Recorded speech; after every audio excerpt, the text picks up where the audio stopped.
Take a walk through any busy Indian market, and you are immediately surrounded by noise, motion, and people. In a place like this, personal space is a luxury you rarely have. Over the last few years, a specific and terrifying warning has been tearing through group chats and social media feeds in cities exactly like this one. The stories all share the same terrifying premise. Criminals are using spiked perfumes or chemical-laced handkerchiefs to instantly knock victims unconscious and rob them blind. It is an incredibly effective rumor because it preys on our deepest anxieties regarding bodily autonomy. The idea that a stranger can flip a switch and turn off your conscious mind is horrifying. If these stories are true, you don't even have to make a mistake to become a victim. The simple act of taking a breath in public becomes a hazard. But human physiology doesn't work that way. There is no verified chemical in existence that can instantly knock out a healthy adult through a brief sniff in an open space. This graph plots chemical concentration over time in an open-air environment. It shows that the moment a gas or spray leaves a bottle, it rapidly dissipates. You physically cannot maintain a dense enough cloud in a street or market for someone to inhale a meaningful dose in seconds. Now look at the red line, which represents the biological threshold for instant unconsciousness. To force the human brain to shut down that fast through the lungs, the chemical would have to be incredibly concentrated. It would cross right into lethal territory. And the person holding the spray bottle would be standing in the exact same toxic cloud. They would incapacitate or kill themselves long before they could steal your wallet. Since criminals are not wielding reality-defying magic, we need to look at the police reports to see what is actually happening to these traumatized victims. When physical incapacitation does occur on the street, it almost always happens through ingestion. Look closely at these traditional sweets. Criminals lace everyday items like water, tea, or local confections with heavy sedatives and offer them to unsuspecting targets. But the mechanics here are completely different from the perfume myth. You have to willingly consume the adulterated item, and the drugs require several minutes or more to reach your bloodstream. The attacker has to hang around and sustain a conversation with you while they wait for the effects to kick in. Real biological threats don't descend from an airborne cloud.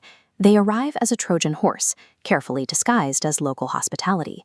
Yet, the vast majority of street cons require zero chemicals at all. Criminals rely on a far more efficient tool: social engineering. Look at how people react to a police uniform. Con artists frequently impersonate authority figures, distressed strangers, or fake delivery agents. They adopt these personas to force an immediate interaction and bypass your natural suspicion. Once they have your attention, they manufacture an environment of extreme urgency. They might claim your vehicle is leaking fuel, or that you match the description of a suspect. This spikes your adrenaline, causing your critical thinking skills to short-circuit. We are socially conditioned from a young age to be helpful and polite. In a moment of high-pressure confusion, you automatically default to those deeply ingrained manners. You comply with their requests because your brain is trying to de-escalate the situation. A skilled criminal hacks your natural stress responses and your social manners. They talk you into handing over your valuables while you are wide awake. Which brings us to the most persistent question.